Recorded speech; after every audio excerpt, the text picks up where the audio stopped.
Yeah, I don't ask you transportation. Why you ask me transport? Yeah. I don't ask you transportation. Ah, you fuck off with that. Go away, Pak.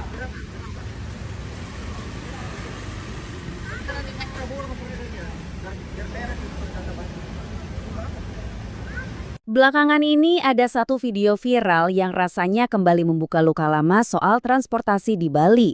Nah, dalam kesempatan ini kita akan coba bedah bareng-bareng. Apa sih yang sebenarnya terjadi? Mulai dari intimidasi di pelabuhan sampai ke soal regulasi pemerintah yang seolah dibiarkan begitu saja. Oke, kita langsung masuk aja. Tidak, jalan! Jalan keluar! Bayangin deh, kata-kata kayak gini diteriakan ke seorang turis asing di Pelabuhan Sanur. Jelas ini bukan sambutan selamat datang ya, tapi sebuah konfrontasi yang bikin suasana langsung tegang. Dan semuanya terekam kamera. Tapi perlu diingat, insiden yang viral di TikTok ini bukan kejadian pertama, dan kayaknya bukan yang terakhir juga. Ini tuh cuma puncak gunung es dari masalah yang akarnya udah jauh lebih dalam di dunia pariwisata Bali. Jadi, di video itu kita bisa lihat jelas seorang turis dilarang keras buat pesen taksi online, bahkan diusir dan disuruh jalan kaki. Ini bukan lagi soal kerugian satu turis, tapi soal reputasi Bali sebagai destinasi kelas dunia yang katanya aman dan ramah. Ini yang jadi taruhannya. Oke, dari kejadian viral tadi, coba kita mundur sedikit buat lihat gambaran besarnya. Kenapa sih hal kayak gini bisa terus-terusan terjadi?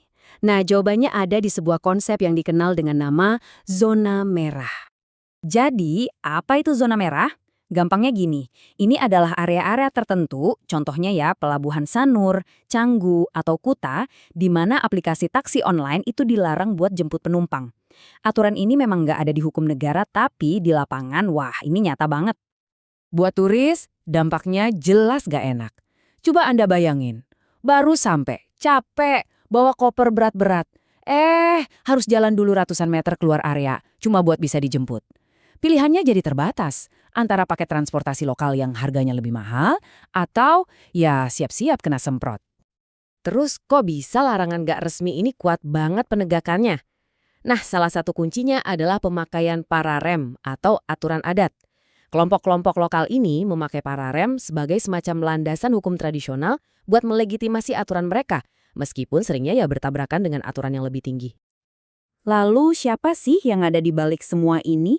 Biasanya organisasi transportasi lokal. Contohnya di Sanur, ada yang namanya Sanur Bersatu Trans. Tujuan mereka, katanya, adalah untuk memprioritaskan warga lokal biar bisa dapat rezeki dari pariwisata. Aturannya bahkan sampai spesifik, cuma warga Sanur asli yang boleh jadi sopir di sana. Sekarang, kita masuk ke dampak yang paling kerasa buat semua turis, dompet. Kalau nggak ada persaingan, udah bisa ditebak kan akhirnya gimana? Betul, harganya jadi mahal banget. Coba lihat aja perbandingannya.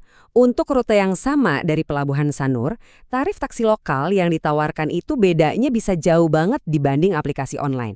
Ini bukan beda-beda tipis ya, tapi kesenjangan harganya benar-benar signifikan. Iya, bisa sampai 2 kali lipat lebih mahal. Angka ini nunjukin seberapa besar sih dampak finansial buat turis yang ya mau gimana lagi, nggak punya pilihan lain di zona-zona itu. Akibatnya ya gitu deh, muncul tuduhan praktik monopoli. Bahkan banyak turis yang akhirnya menjuluki fenomena ini sebagai mafia taksi. Istilah ini dipakai buat menggambarkan kelompok yang seolah-olah ngatur harga, menghalangi persaingan dan ya mempertahankan kekuasaan mereka di titik-titik penting pariwisata. Nah, ini yang jadi pertanyaan besarnya. Kenapa situasi kayak gini bisa dibiarkan bertahun-tahun? Disinilah kita harus bicara soal peran pemerintah yang sikapnya seringkali ambigu dan penegakan aturannya bisa dibilang kurang tegas.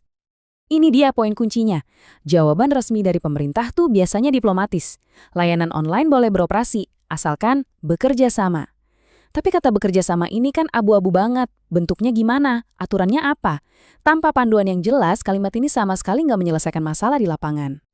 Faktanya, konflik di satu lokasi seperti Pelabuhan Sanur ini aja udah berlangsung lebih dari 2 tahun. 2 tahun loh, masalah yang sama, di tempat yang sama, terus berulang tanpa ada solusi yang benar-benar tuntas dari pemerintah.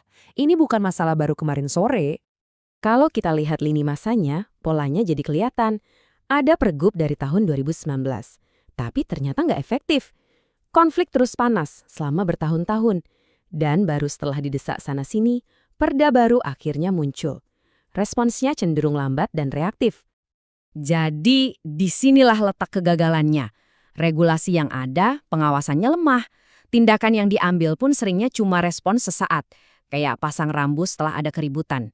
Sikap pembiaran semacam inilah yang secara nggak langsung justru melegitimasi keberadaan zona merah dan praktik-praktik monopoli di dalamnya. Lantas, apa artinya semua ini buat masa depan pariwisata Bali? Kekosongan aturan dan penegakan hukum ini seolah menempatkan citra Pulau Dewata di sebuah persimpangan jalan yang sangat kritis. Karena pada akhirnya, korban utamanya bukan cuma kantong para turis, tapi yang lebih besar lagi adalah reputasi Bali itu sendiri. Setiap video viral, setiap cerita pengalaman buruk, itu sedikit demi sedikit mengikis citra yang sudah dibangun bertahun-tahun lamanya. Ini semua meninggalkan kita dengan satu pertanyaan besar. Kalau aturan resmi bisa diabaikan begitu saja dan pihak berwenang terkesan membiarkan, lantas siapa yang sebenarnya berkuasa di Pulau Dewata? Apakah hukum negara atau kelompok-kelompok yang punya kekuatan untuk memaksakan aturannya sendiri di lapangan? Coba kita renungkan bersama.